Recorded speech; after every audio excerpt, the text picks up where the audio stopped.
Okay. Welcome all to the another session of Turbo Machine. In the previous class, we have deduced the energy transaction equation, that is by Euler's. We have also called it as Euler's energy equation. Here energy transfer in the sense the energy which has got transformed from the fluid energy into mechanical energy is what is this equation representing. And in the previous class itself we have discussed that the only velocity component which is going to help in transaction of energy from fluid to mechanical is tangential velocity component of absolute velocity, and U represents tangential velocity component of the rotor. So the first term represents the product of tangential velocity of the rotor and tangential velocity component of absolute velocity at inlet. So the difference between the tangential velocities product at the inlet to outlet is what is equivalent to the amount of energy transferred from fluid form of energy to mechanical energy. So here this is the basic Euler's equation. This equation cannot be used everywhere to analyze the problem. It will become very difficult. So now we have a alternate form of Euler's energy equation for which we need to derive. So the meaning remains the same. The energy equation's magnitude or meaning is not going to change, but the way we represent, we need to derive it in another format.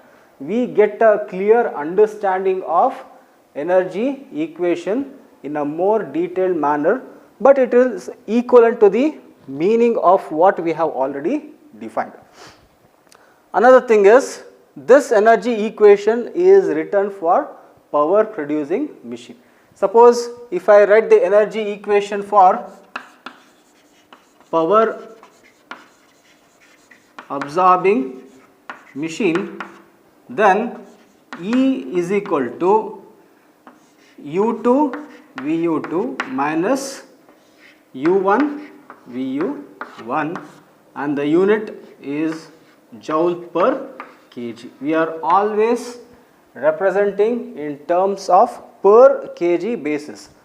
The meaning is, if 1 kg of fluid is made to flow, for every kg of fluid for the which is flown is made to flow through the machine, this is the amount of energy transfer which is going to happen. For the total energy transfer, of course we need to multiply it by m dot, but the basic Euler's equation is always mentioned in terms of per kg basis. So this is for power producing machine equation.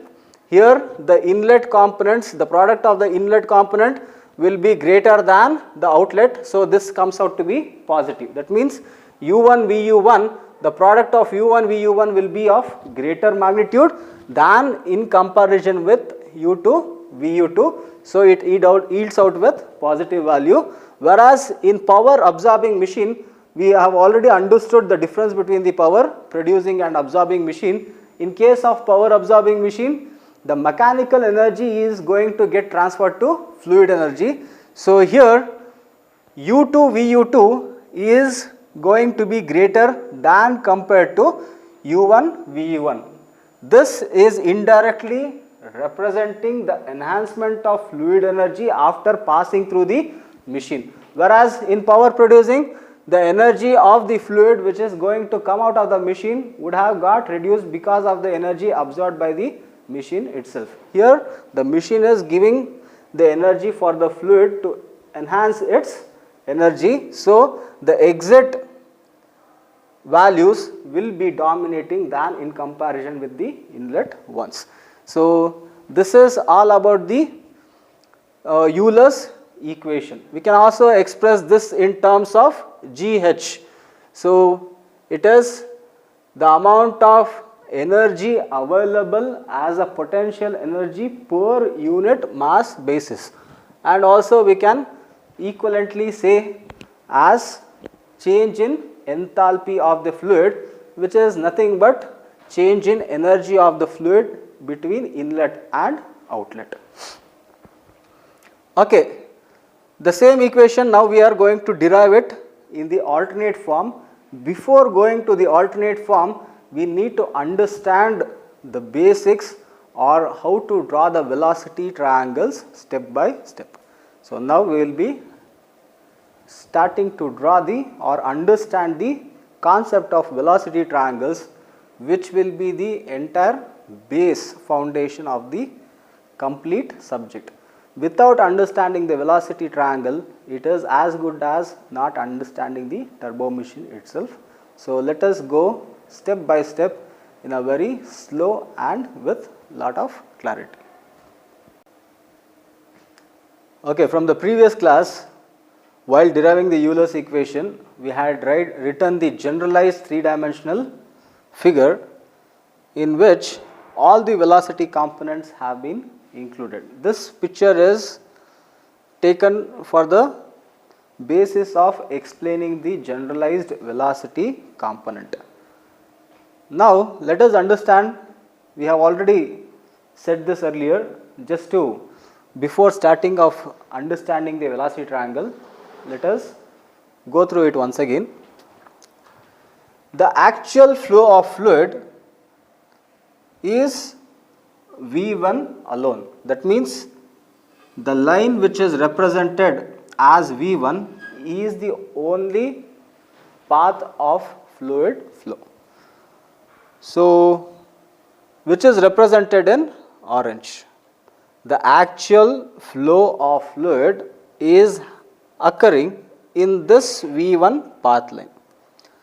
If we resolve it into 3-dimensional components, then it takes the shape of VA1, which is the axial velocity component of absolute velocity. This VA1 is the component of the absolute velocity V1. Let me also write what each and every term means. So, V1 absolute velocity at the inlet. So, just V represents absolute velocity, 1 represents at inlet. If I write 2, it represents absolute velocity at exit. So, V1 can be resolved into 3 different components based upon the direction, and we have also understood how the direction has been classified in turbo machine. Suppose if I take, this is the shaft and this is the axis of the shaft. So, the direction parallel to the axis of the shaft is axial direction, which I will write it as VA. The direction which is perpendicular to the axis of the shaft, or the direction which is pointing away from the center of the axis or pointing towards the center of the axis, I will call it as VM, the radial component or meridional component. The last one is the tangential direction. Suppose if I say this is the cross section of the shaft, and on the shaft if I place a rotor, and how does the rotor looks like? It looks in this fashion. So, now any direction at any point, if it is tangent, I will call it as tangential direction. So, there are only 3 possible directions for which the absolute velocity can be resolved, that is axial direction, radial direction and tangential direction. The change in axial velocity component gives out in axial thrust, which is useless, which cannot be utilized to run the machine. The change in radial direction component leads to radial forces, which will be experienced by the bearings, radial bearings. So, these 2 components even though they are not necessary to run the turbo machine, it is required for the flow of the fluid which needs to happen through the turbo machine. So, even though it is in existence, the presence of it will be of no use, but it is required for the purpose of flow of fluid. So, the only velocity component which is helping us or which is helping the machine for energy transaction is VU1. So, VU1, the change in tangential velocity component, that is VU1, is the only velocity component which helps us in transforming the energy from fluid to mechanical or from mechanical to fluid energy. Now, this is a generalized, this diagram is written for a generalized turbo machine. Suppose if we take turbo machines which are categorized based on the direction.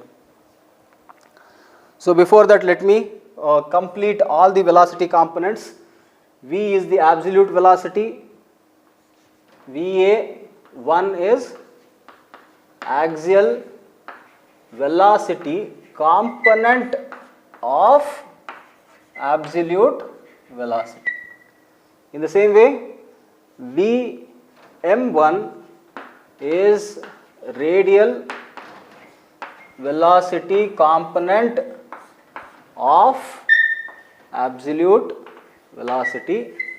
Next, VU1 is tangential velocity component of absolute velocity. So, this is what VU or the tangential velocity is what is helping the machine in the transfer of energy. So, this is the very important component. If VU1 is missing in the analysis, that means to say there is no question of turbo machine problem at all. So, VU1 component should be always existing in any problem of turbo machine. So, this is a must and should, and obviously V1 is the source of all these three components. In that, VU1 should be always in presence. The only leftover question is either of these two will be present at a given time. Both or these two's existence at the same time is not possible. Let us understand how. That means to say V1 absolute velocity is always there. The tangential component of the absolute velocity must be there for a turbo machinery problem or for the energy to exchange or transfer. These two are very much essential things. We have already understood what is the reason behind it. Among these two, only one will be in existence, one will vanish off. So, according to the classification, directional classification of turbo machine, according to the directional, we know there is axial flow machines, next is radial flow machine, and the last one is mixed flow machines. In axial flow machine, VA1 will be in existence. That means to say VM1's presence will not be there. In case of radial flow machine, VM1 will be present, whereas VA1 has no existence at all. Whereas in mixed flow machine, there will be one directional inlet and other directional outlet. That means to say, if there is VA1, that means we already know VM1 is not possible. Here in the exit there might be VM2, that is VA2 is not in existence, or vice versa.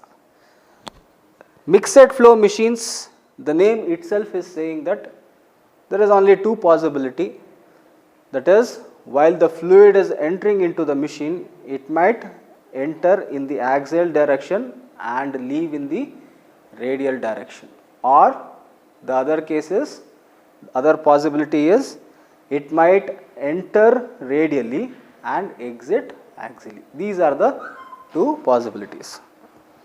Hoping that we have understood. Axial flow machine means it is a pure axial flow, that means the fluid enters axially and also leaves axially. Same as for radial flow machine, the fluid enters radially and also leaves radially. For a mixed flow machine, the fluid is entering in one direction and leaving in the other direction. So one possible case I have mentioned here, if it is entering axially and leaving radially, I will get VA1 component, and in the exit I will get VM2 component. The reason is the fluid is entering axially, that means to say VA1 is present, VM cannot be present, and while the fluid is leaving radially, VM2 can be present, VA2 is not possible to occur. That means to say, finally, among these two terms, at inlet only one can be in existence, they cannot coexist with each other, it is never possible. We can also understand this in the other perspective. If I simplify this three-dimensional diagram for an axial flow machine, that means to say this plane is going to collapse. Let us understand, here the radial component in this diagram has been mentioned with red lines, the axial component has been mentioned in blue lines, and tangential components has been represented by yellow lines. Once again I repeat, the radial lines or the radial component velocity lines are represented by red color. We can see all of them are parallel to each other. The axial component line, which is being represented with blue color, is also parallel to each other, and finally the tangential component line, which is the yellow line, is also parallel to each other. Now this is the diagram written for generalized case. Now if I am simplifying this diagram for the axial turbo machine or axial machine, now I already said only one can exist or one can survive in these two. If I simplify this for a axial flow machine, then this, right now this red line has a certain amount of magnitude. So once I say it is an axial flow machine, there is no chance of radial component in existence. So now this line vanishes or it reduces to 0. That means right now the red lines are having certain amount of magnitude. If it is made to become 0, that means these two faces comes overlapping to each other. Finally, the leftover thing is, after collapsing of the red lines, only the blue, yellow and of course the orange line will be left over. So the only components which will be left is V1, which is a must and should, and the extract of V1 is VA1 and VU1. So there is no more presence of Vm1. If it is for axial flow machine, for an axial flow machine V1, for any kind of machine V1 is necessary. For axial machine Va1 comes out and Vu1 is always there for any turbo machine. So Vm1 will not be in existence. So hoping that we have understood this concept. Now let us start to write the different possibility of velocity triangles. Suppose for a radial, before going to the understanding of velocity triangles, key points are the rules of drawing the velocity triangles. Let me also try to explain for radial flow machine and then go to the next stage. So for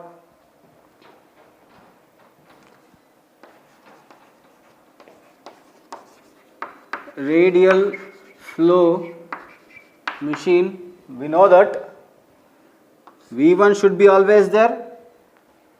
The extract of V1 will be Vm1 and Vu1. That means to say the axial component is not available in this case. So for a pure radial flow machine, there is no chance of getting an axial component. For a pure axial flow machine, there is no chance of getting a radial component. So here, now this I call it as flow component. In the axial case, the axial velocity component, I will generalize it as flow component. Similarly, for a radial flow machine, Vm, I will call it as flow component. That means to say, from here afterwards, even for axial flow machine, instead of Va1, I will be calling it as Vf1. So there is no chance of radial component. Now in the axial flow machine, the flow component is always the axial component. For the radial flow machine, the radial component itself will be the flow component, which I generalize to write it as Vf1. In both the cases, now the symbol will be no more differentiated as Va and Vm. From now onwards, it will be said as flow component, which is just represented as Vf. So it will be the common symbol whether it is a radial flow machine or an axial flow machine or a mixed flow machine. Okay. Now step by step, let us start to learn how to draw the velocity triangle. So which is very important to understand, analyze and solve the turbo machine problems. Remember, to understand, analyze and solve, the very fundamental prerequisite is to understand the velocity triangles.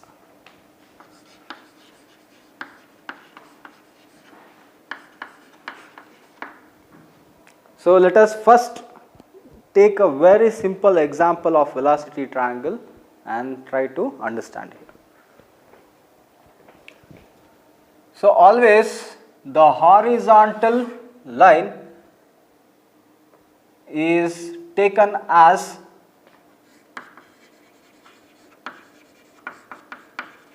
tangential direction of rotor. So there are different ways to draw the velocity triangle. Now we are following one particular way. In this method, we are trying to keep the base at the bottom and apex at the top. In some of the textbooks, the base will be kept in the top and the apex point will be pointed towards the bottom. There are different ways or conventions to draw the velocity triangle, out of which we are only following one particular way throughout the subject. So to avoid confusions. And also the notations in different books, different notations are used. For example, in Dr. Govindagowda's book, tangential velocity component of absolute velocity Vu1 has been symbolized, whereas in Mr. Bansal's book it has been represented as Vw1. Here in this textbook, the tangential velocity component, there it has been called as whirl or whirl velocity. So only the notations are different, but the meaning is same. So we need to flow or go along with one method to avoid confusions. Anyhow, both the methods will take to the same solution, but the understanding way is slightly different from one to another. So now the horizontal line, for my convention or convenience, I have drawn it as tangential direction of rotor. Suppose if I make an imagination of the rotor, so that means to say always I am keeping the tangent line at the highest point of the rotor surface. This is how I have decided the tangential direction of the rotor. So just it is a directional line, it has still not been represented with any velocity component. So this is just for the sake of understanding, I had represented a circle. So the very first line what I am going to draw is, I am starting the point from the referential line which I am calling it as tangential direction of rotor. So from here, this is the very source line which is absolute velocity line V1. So once again I am trying to represent the tangential direction of rotor. So if I call this as the center, this direction will be the radial direction, this or this. Okay. So we have represented the absolute velocity which is represented by V1. Now there is an angle by which this absolute velocity has got deviated from tangential direction of rotor. There is a certain angle between the reference direction which I am calling it as tangential direction of rotor to the absolute velocity V1, which I am calling it as alpha 1. The point where the absolute velocity ends and to the distance between the tangential direction of rotor line to the absolute velocity end point, that magnitude I am writing it as Vf. Always we need to remember the Vf line should be always perpendicular to the tangential direction of rotor line. The Vf, that is the flow velocity line, is always perpendicular, or in other words I can say it is always a perfect vertical line, and the tangential direction of rotor line is always perfectly horizontal line. That means to say these two lines will be always maintain perpendicularity to each other.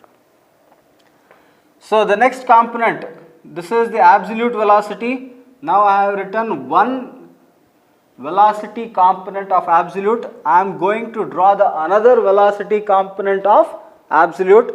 So we have already discussed there. So the another left over is Vu1. So the distance between the initial, here we can say it is the initial or the starting point of V1. This we can say the ending point of V1. The distance between the starting point of V1 to Vf can be called as Vu1, and the direction of Vu1 will be same or follows the direction of V1. The V1 here is pointing towards right, therefore Vu1 is also pointing towards right. In the same fashion, the Vf1 direction also follows the same direction of V1. We can also see it as the V1 is pointing towards the upwards direction, hence Vf1 is also pointing the upward direction. So Vu1 and Vf1, as they are the velocity components of the absolute velocity, they will be following the same directions of absolute velocity. So saying this, next, once I know the tangential velocity of the rotor, is to be started from the same starting point of V1, and it is always represented by U. U is representing tangential velocity of rotor. There should be a clear difference between U and Vu. This is the tangential velocity component of V1, but here U, it is the speed of the rotor, it is of the machine, it is of the fluid. So here we need to understand the clear difference. Once U is the rotor speed is established or known, we know the length of U. Wherever U stops, from that point, if I join the apex point, then I will get the relative velocity component, which is Vr1. So here from this point to this point already Vu1 is there, and on the same line we have also got U, and here we have got V1. From the starting point to apex, the magnitude and direction both included is V1. In the same way, after the Vr1 starts at the point where the U ends, the direction of U is also towards right. It is also rotating in clockwise direction itself. Now, the angle made by the relative velocity and the tangential direction of rotor, this angle is to be called as beta 1. So once again I repeat, this is the very fundamental way of writing the velocity triangle. If you listen it very carefully, it is very much simple to understand. The rules are the things which now we are discussing will remain same throughout the subject. So once we have the clear understanding of drawing the velocity triangle, we can continue the same, apply the same fundamentals to every other problem in entire turbo machine. Now first line was the horizontal line, which is tangential direction of rotor. Next line, this was the reference line we wrote. It was a very thin line for that same reason. Next, the very first actual line which I wrote was the absolute velocity, which is V1. This is the actual path of flow of fluid. The angle made by this V1 is represented as alpha 1. The angle made by the tangential direction of rotor to the absolute velocity, there is certain amount of angle which we are representing it as alpha. So everywhere we have induced 1. The reason it is to represent at inlet condition. The next is, once V1 is completed, two components are available directly once V1 is written. That is Vf1, which should be always vertical, there is no doubt in it. That is, the Vf1 should be joining the end point of V1, and Vu1 starts at the same point of V1 and ends at starting point of Vf1. This is always there.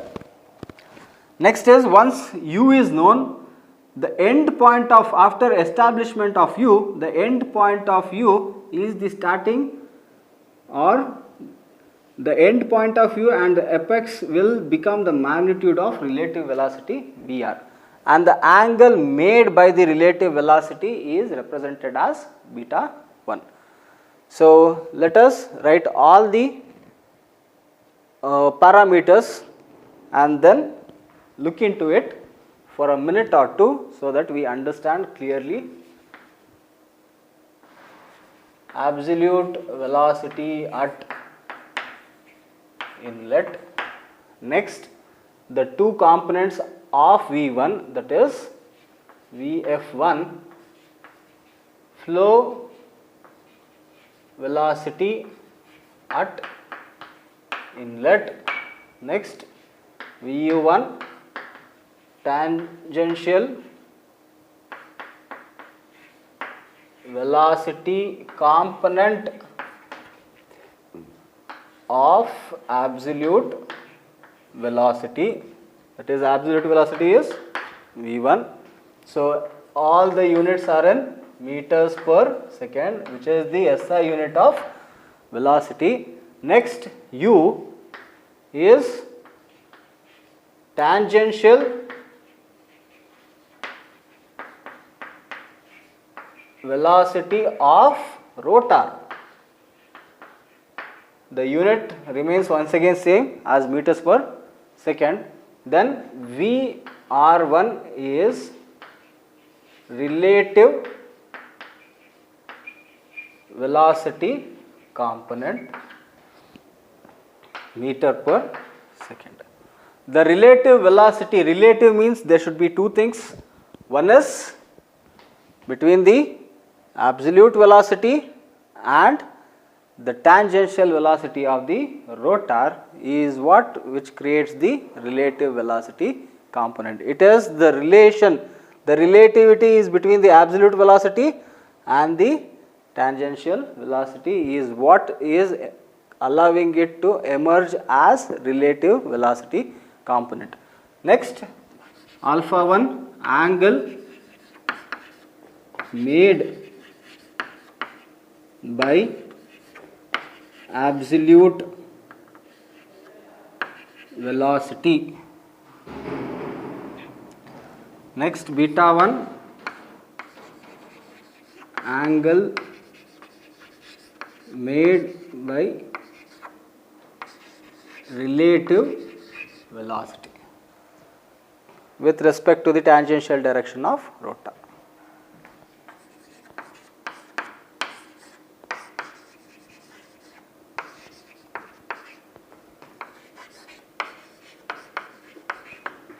Okay.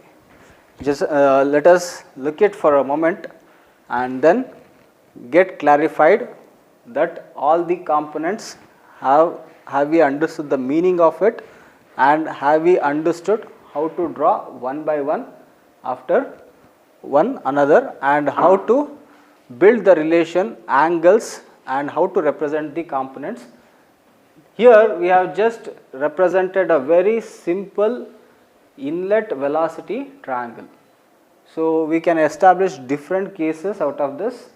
As for today, we have just understood the elementaries and some of the basic rules of drawing the velocity triangles.